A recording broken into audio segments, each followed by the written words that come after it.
যুদ্ধের মোড় ঘুরিয়ে দিচ্ছে ইরানের ফাতাহ হাইপারসনিক মিসাইল, ঠিক যেভাবে ইউক্রেন যুদ্ধে মোড় ঘুরিয়ে দিয়েছিল রাশিয়ার কিনসাল হাইপারসনিক মিসাইল। ইসরায়েলের উপরে প্রথমবারের মতো নিজস্ব প্রযুক্তিতে উন্নয়নকৃত হাইপারসনিক ব্যালিস্টিক ক্ষেপণাস্ত্র ফাতাহ ব্যবহার করেছে ইরান। ওই দিন ভোরে চালানো এই হামলার খবর জানিয়েছে ইরানের ইসলামী বিপ্লবী গার্ড বাহিনী IRGC।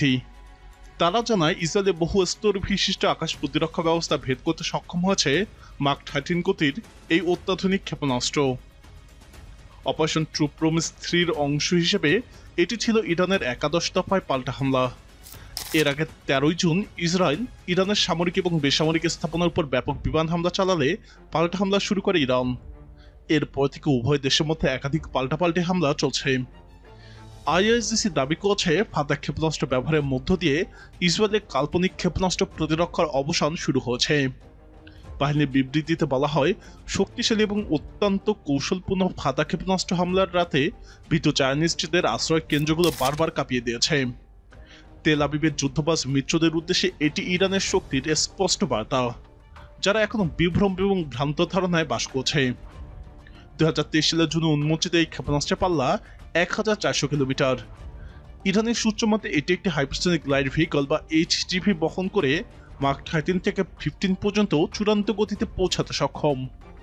এই গতির সঙ্গে উচ্চমাত্রায় গতিপথ পরিবর্তনের ক্ষমতা একে প্রতিরোধ করা প্রায় অসম্ভব করে তোলে।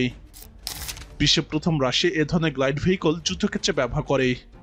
পরে চীন এবং উত্তর কোরিয়াও হাইপারসনিক গ্লাইড ভেহিকল ক্ষেপণাস্ত্র চালু করে এবং ইরান সর্বশেষ এতে যোগ হয়। 2021 সালের সেপ্টেম্বরে উত্তর কোরিয়ার হসং 8 নামে একটি হাইপারসনিক ব্যালিস্টিক ক্ষেপণাস্ত্রের সফল পরীক্ষা চালায়, যার পাল্লা আনুমানিক 1800 কিলোমিটার। তখন থেকে ধারণা করা হচ্ছিল পিয়ংইয়ং এই প্রযুক্তির দ্রুত ইরানকেও সরবরাহ করতে পারে। উল্লেখ্য, 1980-র দশকে উত্তর কোরিয়ার কাছ থেকে ইরান তাদের ব্যালিস্টিক ক্ষেপণাস্ত্র কর্মসূচির সূচনা করে। এরপর কয়েক দশক ধরে প্রযুক্তি এবং যন্ত্রাংশ ও অভিজ্ঞতা পেয়ে আসছে তারা। ইয়েমেন থেকে উৎক্ষেপণ করা তুলনামূলক নিম্নমানের ব্যালিস্টিক ক্ষেপণাস্ত্র ঠেকাতেই হিমশিম খাচ্ছিল ইসরায়েলি প্রতিরক্ষা ব্যবস্থা। এরই মধ্যে ফাতাহ মতো উন্নত শ্রেণীর অস্ত্র ব্যবহারের ফলে ইসরায়েলের প্রতিরক্ষা কাঠামোর দুর্বলতা আরও স্পষ্ট হয়ে ওঠে। বিশেষজ্ঞদের মতে হাইপারসনিক গ্লাইড ভেহিকল হচ্ছে আধুনিক বিমান প্রতিরক্ষা ব্যবস্থার জন্য সবচেয়ে চ্যালেঞ্জিং লক্ষ্যবস্তু। তবে ইরানের এই ক্ষেপণাস্ত্রের একটি প্রধান সীমাবদ্ধতা হলো এতে পারমাণবিক বা রাসায়নিক ওয়ারহেড নেই, ফলে একক হামলায় সীমিত ক্ষতি সাধন করতে পারে। আরও একটি প্রশ্ন হলো ফাতাহ ক্ষেপণাস্ত্রের সংখ্যা এবং তা উৎপাদনে কতটা ব্যয় সাপেক্ষ।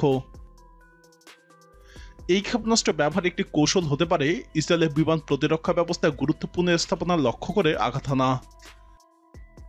এতে করে অন্যান্য নিম্নমানের ক্ষেপণাস্ত্রগুলো সহজেই ঢুকে পড়তে পারবে ইসরায়েলের ভিতরে। ইতোমধ্যে ইরানি ক্ষেপণাস্ত্র হামলায় সাফল্যের হার পশ্চিমাদের মূল্যায়নের তুলনায় অনেক বেশি,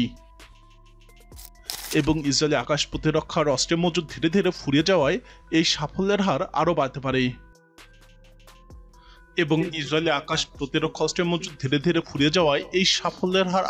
পারে। বলেই ধারণা করা হচ্ছে। ইসরায়েলের অ্যারো, বারাকেইট এবং ডেভিড স্লিং এর মতো প্রতিরক্ষা ব্যবস্থা মাঝারি পাল্লার ক্ষেপণাস্ত্র প্রতিরোধে সক্ষম হলেও এগুলো ইরানের দূরপাল্লার ক্ষেপণাস্ত্র প্রতিহত করার জন্য তেমন কার্যকর নয়।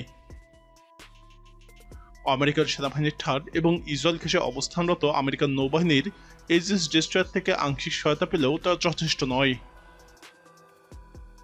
ফাতাহ এখন পর্যন্ত ইরানের সামরিক শক্তি অন্যতম প্রধান সম্পদ হিসেবে বিবেচিত হলেও যুদ্ধক্ষেত্রে প্রকৃত প্রভাব এখনও স্পষ্ট নয়। এর কার্যকারিতা নির্ভর করবে এটি নিখুঁত হানার ক্ষমতা, কি ধরনের লক্ষ্যবস্তুতে এটি ব্যবহৃত হচ্ছে এবং ইরানের কাছে এ ধরনের ক্ষেপণাস্ত্রের সংখ্যা কতটা, এই কয়েকটি বিষয়ে।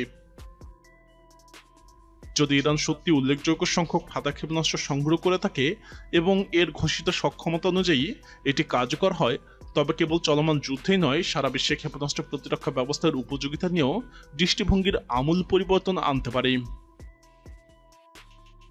এদিকে ইরানের ছোড়া ক্লাস্টার মিসাইল ইসরায়েলের ঝুঁকি আরও বাড়িয়েছে।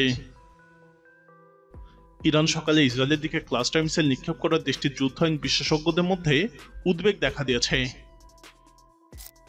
ক্ষেপণাস্ত্রটি ভূমি থেকে 7 কিলোমিটার উচ্চতায় গিয়ে ফেটে ছোট ছোট বোমা ছড়িয়ে দেয়, যা 8 কিলোমিটার ব্যাসার্ধ জুড়ে বিস্তৃত হয়।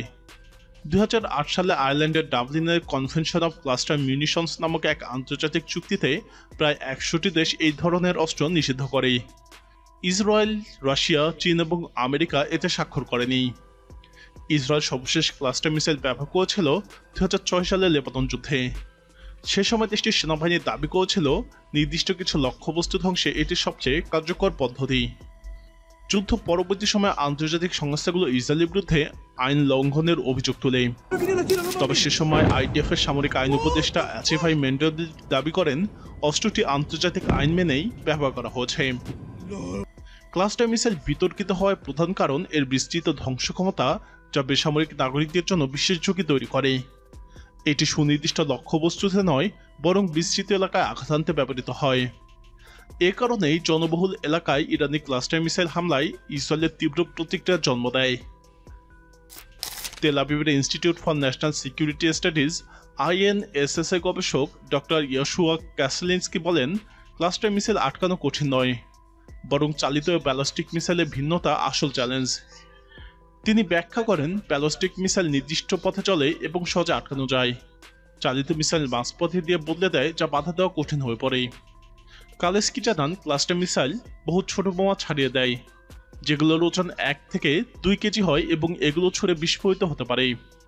মিসাইলটি মাঝপথে ধ্বংস হলে বোমাগুলো বিভিন্ন স্থানে ছড়িয়ে পড়ে তাৎক্ষণিক বা ভবিষ্যৎ বিস্ফোরণের ঝুঁকি তৈরি করে। আর যদি এটি লক্ষ্যবস্তুতে পৌঁছায়, সব বোমা একসঙ্গে বিস্ফোরিত হয়। কালেস্কির মতে ইসরায়েলকে আগে থেকে এই ধরনের হামলার প্রস্তুতি নেওয়া উচিত ছিল। তিনি বলেন, ইরানিদের কাছে এমন অস্ত্র থাকা অস্বাভাবিক নয়। হামাসও ধাতব বস্তু দিয়ে তৈরি ক্ষেপণাস্ত্র ব্যবহার করছে। ইরানি মিসাইলটি সম্ভবত দেশীয় তৈরি এবং এটি তৈরি করতে জটিল প্রযুক্তিও লাগে না। তিনি জানান, কয়েক বছর আগে ইরানের স্পেস ফোর্সের এক কমান্ডার এই মিসাইল তৈরির কথা স্বীকার করেছিলেন। তবে ইরানের অভ্যন্তরীণ উৎপাদন ক্ষমতা বিবেচনায় তাদের কাছে এই ধরনের আরও কত মিসাইল রয়েছে তা অনুমান করা কঠিন। প্রিয় দর্শক, ইসরায়েলের এই নাস্তানাবুদ অবস্থা ভবিষ্যতে কি দাঁড়াতে পারে বলে আপনি মনে করেন? আপনার মতামত কমেন্টে জানান। ইরান ইসরায়েল সংঘাত নিয়ে আরও জানতে আমাদের চ্যানেলটি ভিডিও ট্যাব থেকে ঘুরে আসুন। এই ভিডিওটি ভালো লাগলে লাইক বাটনে ক্লিক করুন। ভিডিওটি আপনার বন্ধুদের সাথে শেয়ার করে তাদেরকেও ভিডিওটি দেখার সুযোগ করে দিন।